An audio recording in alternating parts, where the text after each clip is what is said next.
Good afternoon, everyone. Welcome to the Hydrofiber Cultivate 2020 virtual technical webinar. Today's topic will be hemp production in hydrofiber substrates. Hello, my name is Daniel Norton. I'm the Senior Technical and R&D Manager for Horticulture at Hydrofiber.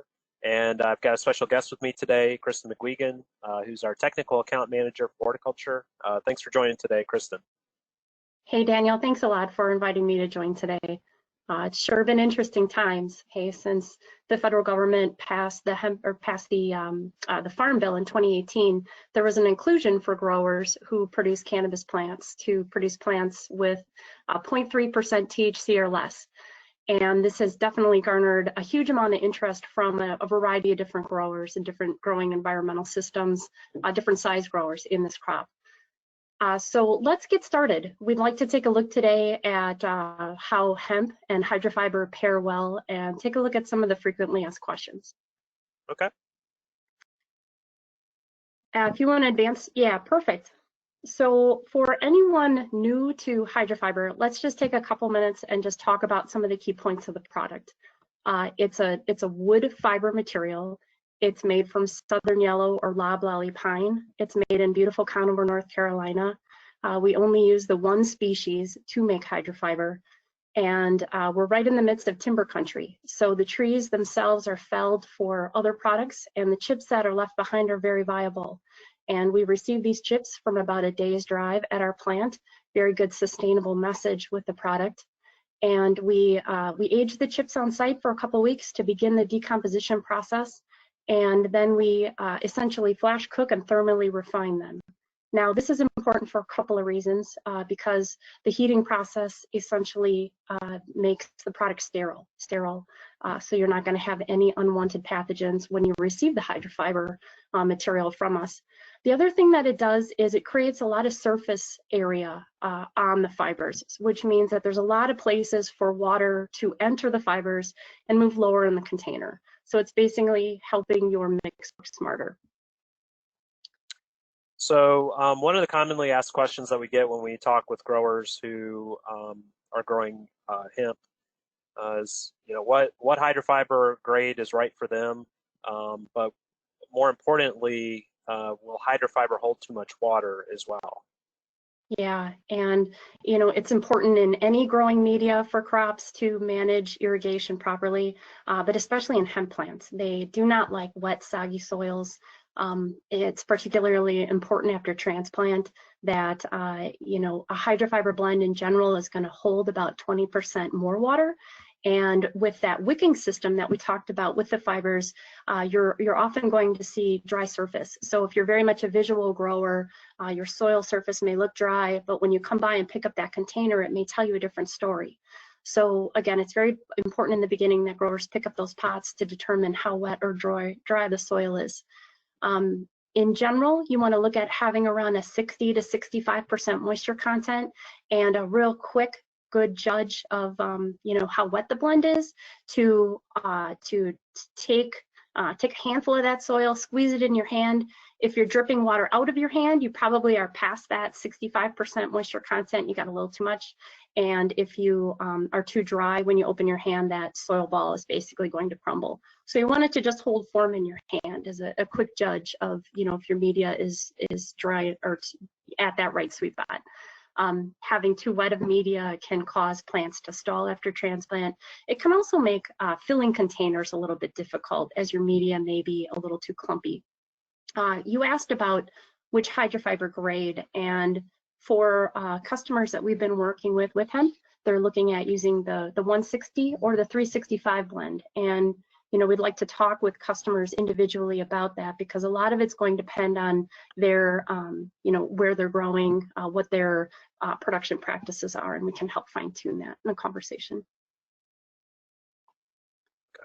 So if you want to click one more click on that slide, we got a couple things. Yeah, thanks.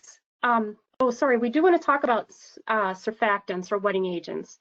And, in general, we're big advocates of surfactants. They definitely help to even out the media for growers who are growing in organic growing programs. There are yucca-based options available. And so want to ask another question for you. So we get a lot of questions about, given that this is a wood-based growing media, and people have heard that there's issues with nitrogen tie-up. Do hemp crops need more or less fertilizer and hydrofiber? Yeah, great question. So, in general, comparing it to like a peat light blend, and if you're blending at a 30% inclusion rate of hydrofiber, you should not need to add more fertilizer to your program. If once you're comfortable with hydrofiber and you want to take a look at including or increasing that inclusion rate, then let's have a conversation about your fertility program. And you may want to look at increasing it simply because they're very hungry plants. They definitely like to have a good amount of salts in their soil. Okay. And what about like crop cycle? Is there any evidence to think that hydrofiber will affect the crop time? Crop timing is really inherent in that plant itself. So whatever it's genetically bred to flower at, how many days to flower from plant or from flower initiation should be what you follow, right? The hydrofiber, the blend that you're using should not make an impact on days to flower. So there's been some issues last year and going into this year with USDA changing the rules on how THC content is measured in hemp crops, and that kind of made some big noise from growers now that they're being held to total THC, whereas last year, depending on the state, you could test with Delta 9. So does hydrofiber or the substrate seem to have any influence on total THC content? In other words, are growers going to be at risk of going hot by growing in hydrofiber? Yeah. Great question. And no, you should not see that happen, right? That's the short answer to the question. It really comes down to the plant's genetics to determine the cannabinoid profile. As you say, there's been a bit of scuttle out there. And we've seen some research from Cornell University to support, again, that it comes back to the plant's genetics. That's really causing what the cannabinoid profile will be. There's also been, with relation to nitrogen levels, there's been some research out of North Carolina State University Extension that's also saying that nitrogen should not affect the THC level in the plants. So the important take home would be is to really vet those genetic suppliers that you're working with. In a lot of cases, growers are paying a real premium for their starter plants, and you should be able to go back to those suppliers and ask what the testing looks like. In a lot of cases, they'll have that information available for you. Okay. So I don't think we touched on fungus gnats or surface algae. Any comments there that growers should know that are growing hemp? Yeah, they're typically a sign of overwatering. So, making sure you're picking up those pots in the beginning as you switch to a new blend to make sure you know how wet or how dry that soil is. Because if you're seeing those signs, it's typically an indication that there's a little too much moisture going on. Oftentimes, once the canopy grows and covers that soil surface, those problems typically go away as well. And so this particular grower, do you know how much hydrofiber was in this particular mix? Sorry, this one I can't recall offhand. Okay. I think if we advance to the next slide. Okay. Is there some text here? Yeah, so if we take a look at the slide here, this grower, you see a nice example of a liner grown at 40% hydrofiber, some really gorgeous, white roots that we see here. Okay. And what inclusion rate do you recommend growers start with? We would say to start at a 30% to, reach out to one of us. Let's have a conversation about what you're currently using as far as media and what some of your goals are. But 30% would definitely be, our standard norm of what we would recommend to growers to start with. Okay. So, moving on to this slide here, growers have a lot of different, different systems for how they produce hemp. Does hydrofiber fit in with all these different types of production methods? Yeah, we'll take a look at some other slides coming up, but we haven't seen an application where hemp and hydrofiber hasn't worked out as far as container production. So, outdoor or indoor containers, ebb flood floor benching or flood floor applications, drip irrigation, we've seen good results of the two together. And I see you have propagation listed on here. Talk a little bit about that. Yeah, absolutely. If you want to advance to the next slide, you can see some really great examples of some other liners grown in hydrofiber. These were also grown at 40%, as we saw on the slide before. Propagation of hemp, as with any vegetatively propagated plant, depends on a few factors. Definitely that irrigation management is just really critical and key to good production of a hemp cutting. It's taking that moisture level from keeping the cuttings turgid from the beginning to transferring it then to that root area. So as you start to see callus formation, you're backing off of the surface irrigation and transferring it more lower in the container. A lot of growers who are creating their own hemp liners, they're using a rooting hormone, IBA type product to help push those roots out as a little extra insurance. Growers in cooler temperatures, they're often using also underbench heat to help create that nice, even growing environment for clones.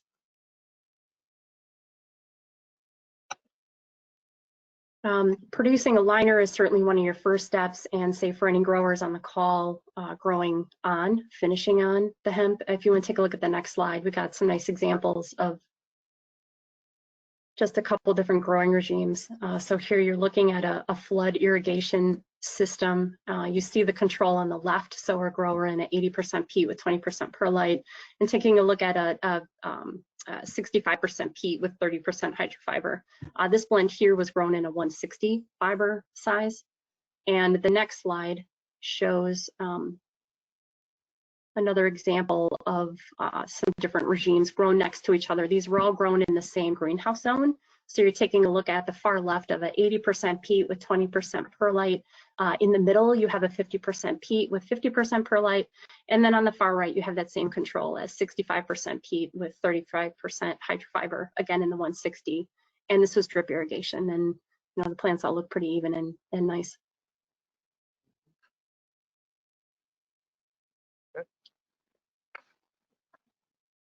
So what about pH management in substrates with hydrofiber? What are your thoughts there?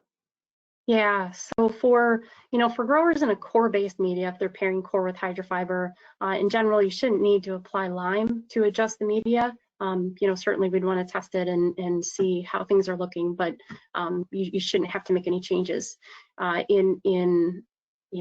pH can be adjusted and affected a few different ways. Taking a look at your irrigation is definitely the first source, so you know what's coming into your potting media to know how you can adjust it there.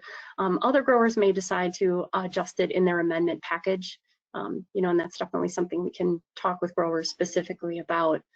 In general here we have the 10% rule, and as technical manager, Daniel, if you want to give us some thoughts on how, we talk about if you're taking 10% of peat out of the media, you want to take a look at also reducing your lime by about 10%.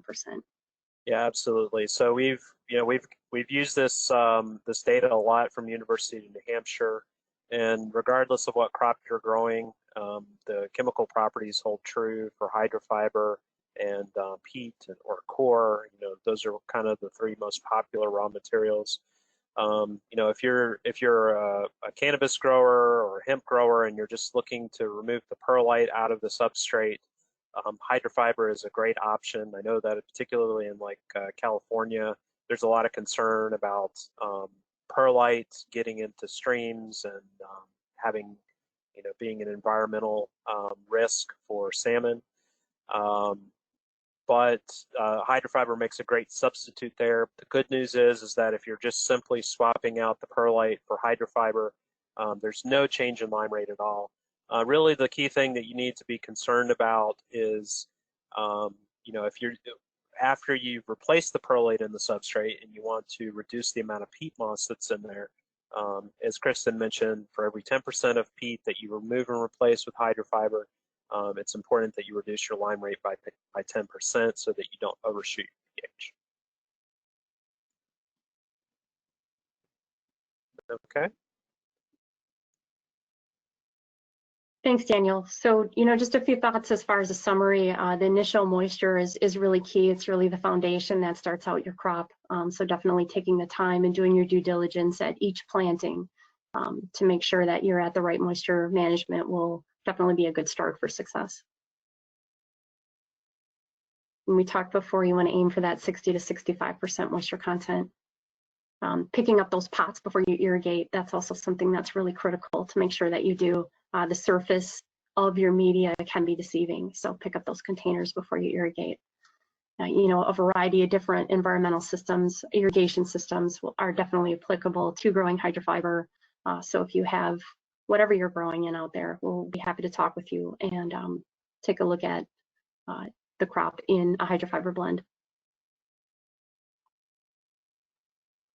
And then once you're comfortable at a 30%, then we take a look at increasing it from there and really seeing that beautiful, robust root system. We've had growers in 30 to 50% hydrofiber very successful in their crops. So thank you, Daniel, very much. I appreciate the opportunity to be with you today and talk about hemp and hydrofiber. Yeah, thanks, Kristen, and thanks to everyone who joined us today. This has been Hydrofiber technical talk on using hydrofiber to grow hemp. And if you have any further questions, please reach out to us at our booth. Also, reach out to one of our technical resources or check us out on hydrofiber.com. Thank you very much and have a good day.